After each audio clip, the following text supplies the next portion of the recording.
이번 시간에는 귀신이 하수인이 되지 말자는 제목으로 설명을 하겠습니다. 세상에 살아가는 사람들 중에 정상적인 생활을 하고 사고를 하는데도 귀신이 영향을 받는 사람들이 다수가 있습니다. 우리는 영안을 열고 영적 분별력을 가지고 분별해서 속지 말아야 됩니다. 매년 7, 8월이 되면 방송사들은 단결 메뉴로 남양 특집으로 귀신 얘기를 내놓습니다.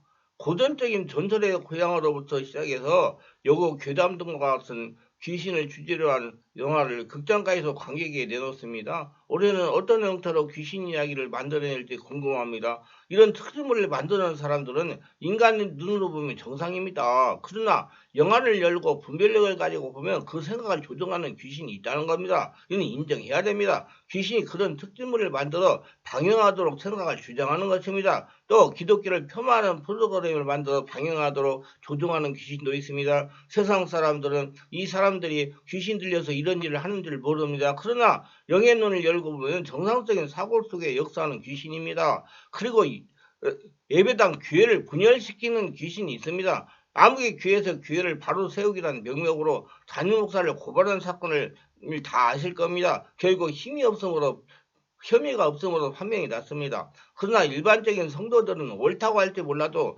영의 눈을 벌고 보면 귀신이 역사입니다. 귀신은 우리가 이처럼 영화나 드라마에서 보는 것 같은 그런 낭만이나 재미가 있는 존재가 결코 아닙니다.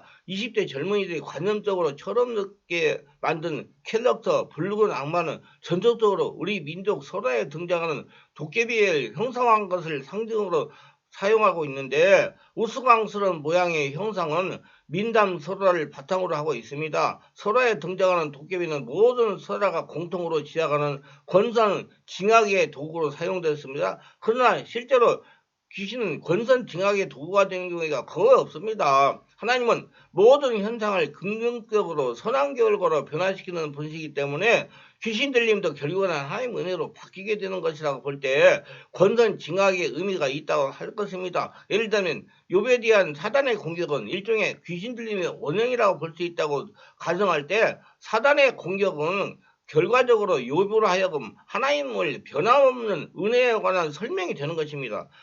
심한 고난과 갈등의 배후에는 귀신의 영향 역시 우리들에게 궁극적으로 은혜로 받고 오히려 우리를 하여금 정금처럼 귀한 존재가 되게 하는 것은 질병을 치르고 난 후에 면역력이 강해져서 다시는 그 질병에 걸리지 않는 것과 같다고 할 겁니다. 그래서 하나님은 합력하여 선을 이룬다 그렇게 하셨습니다. 일종의 왕친 역할을 하는 것입니다. 귀신 들림이나 질병은 우리들에게 영적으로 강하게 할 수가 있고 이로 인해서 하나님 은혜를 더욱 절실하게 할 수도 있습니다. 그런 모든 은혜의 최종적인 사회자는 역시 하나님이 되시지만 우리가 그 과정에서 때로는 낙심하여 실종할 수도 있습니다. 적지 않은 사람들이 고난과 시련을 당할 때 하나님을 떠나게 되는 경우를 흔히 볼 수 있습니다. 전도를 해보면 우리가 생각하는 것보다 훨씬 더 많은 사람들이 교회에 다니다가 실족해서 그만둔 사람들을 만나게 됩니다.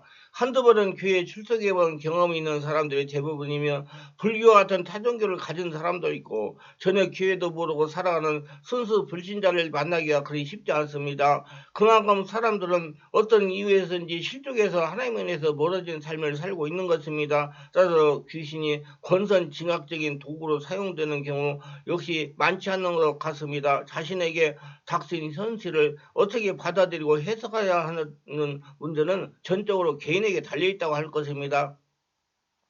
개인에 따라서 어떻게 의미부여를 하느냐 하는 것은 분별의 문제이기도 합니다. 현상을 신앙의 눈으로 해석할 때 긍정적인 눈으로 보는가 부정적인 눈으로 보는가에 따라서 그 결과는 전혀 다른 것입니다.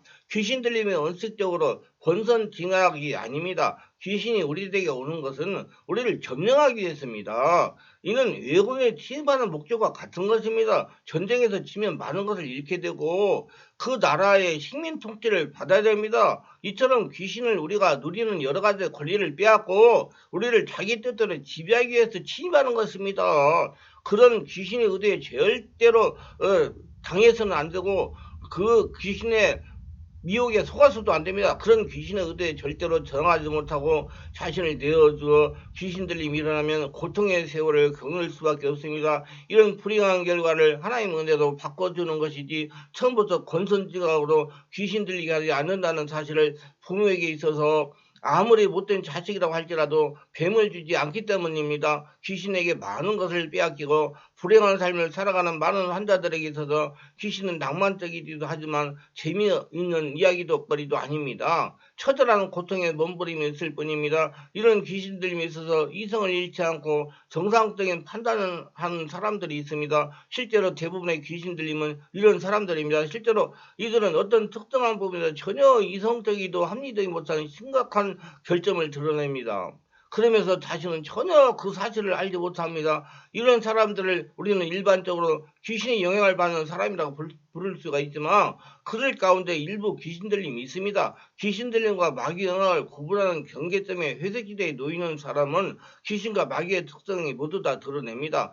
그래서 때로는 마귀 같기도 하고 때로는 귀신 같기도 합니다. 마귀와 귀신의 역할을 다르다는 점은 이미 설명한 것인데 그러므로 드러나는 결과도 다릅니다.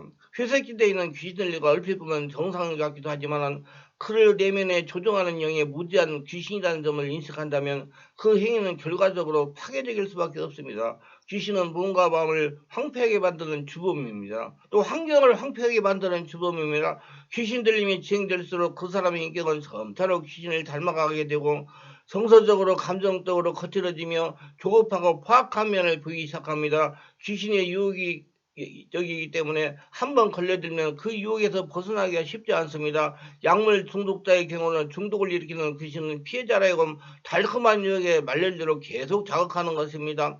끊임없는 환상에 의한 유혹은 그 덫에서 벗어날 수 없을 정도로 자극적이고 집요적입니다. 이런 회색지대에 있는 귀신 들림으로부터 자유롭기 위해서는 이런 유혹으로부터 벗어나려고 하는 본인의 노력이 필요합니다. 왜냐하면 피해자는 이성적인 생각을 할 수 있기 때문입니다. 정신분열과 같은 귀신 들림을 스스로 판단할 수 있는 사고력이 상실하게 됩니다. 그렇기 때문에 이들에게는 오로지 성령 안에서 온몸으로 오래 기도하여 외부에서 강력한 능력을 갖춘 축사자의 도움이 위에는 다른 방법이 없습니다. 도와줘야 됩니다. 점령하고 있는 귀신의 능력보다 더 강한 능력을 가진 축사 사역자를 만나는 것이 치유의 기본입니다. 그러나 실제로 문제에 걸려 축사 사역자를 찾고자 할 때 막연하게 많을 것 같이 생각되는 사역자가 실제로 거의 저 모래사장에서 단수 찾기가 힘들다는 사실을 알게 될 것입니다. 이는 더 큰 절망을 가지게 되는 것입니다. 판단력을 유지하는 귀신 들림은 본인의 의지가 중요한 요소가 됩니다. 그런데 이런 귀신 들림을 당하고 있는 사람은 그 이성적인 분별력을 스스로 사용해서 그 귀신과 결면자고하는 노력을 제대로 되지 않습니다.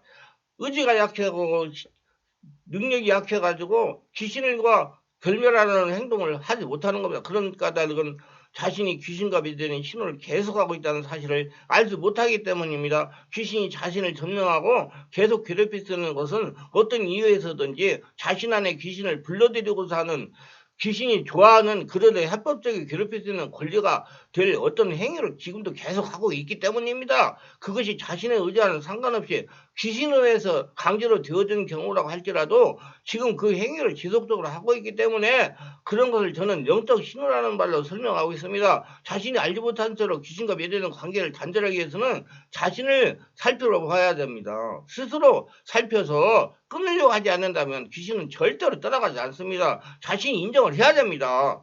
마귀를 이기는 가장 원론적인 방법은 거룩한 산재물때 영과 진리의 예배를 드리고 성령 안에서 온몸으로 기도하여 성령 충만함 받는 일, 마귀를 대적하는 일, 하나님의 전승갑주를 입는 일입니다. 근데 이거 시간이 굉장히 많이 걸립니다. 의지가 필요합니다. 마귀가 형성된 신호체계를 분쇄하기 일에 대적하는 일이 구체적인 내용 가운데 하나입니다. 이것에서는 책을 읽어보시면 됩니다. 그런데 맛있게도 그렇게 하려고 하지 않습니다. 그런 까다로운 마귀의 속임수 때문입니다.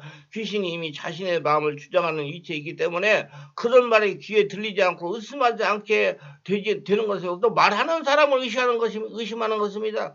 자신은 합리적으로 생각한다고 하지만 그 어떤 부분에 가서는 전혀 합리적이거나 이성적이지 못합니다. 귀신 영향 때문에 그런 겁니다. 그리고 영적 집회에 가서 하나님의 말씀을 듣고 성령 안에서 온몸으로 기도하여 능력 있는 사역자의 도움을 받아 귀신의 영향을 차단한 후에 하나님의 말씀을 드려야 됩니다. 이것이 전승갑주를 입는 일입니다. 그런데 환자가 귀신이 방해하는 상태에서는 전승갑주를 입을 수가 없습니다. 이런 경우 축사 사역자는 일정한 시간 동안 마귀와 귀신을 일정 거리로 추방할 수 없기 때문에 환자의 영향을 줄 수가 없습니다. 환자가 인정하지 않기 때문에. 이런 상태에 놓여 있을 때 환자는 사태를 바르게 이해할 수 있지만 곧 다시 귀신이 영향을 받게 됩니다. 그렇기 때문에 환자가 성령 안에서 온몸으로 오랫동안 기도를 해야 됩니다. 성령으로 충만하면 성령께서 깨닫게 하심으로 환자 스스로 자기 사태가 어떻다는 것을 깨닫기 때문에 스스로 거부하고 대적할 수가 있는 것입니다. 그래서 성령의 도움을 구하면서 대적 기도를 합니다. 그리고 충동과 유혹을 단호하게 거부하고 귀신의 주장에 동조하거나 받아들이질 않습니다. 귀신이 자신을 속이고 있는 점을 알았다면 성령의 안에서 대적 기도를 사용해야 됩니다. 더 이상 그런 것으로 자신을 묶거나 유혹할 수 없다고 선포합니다.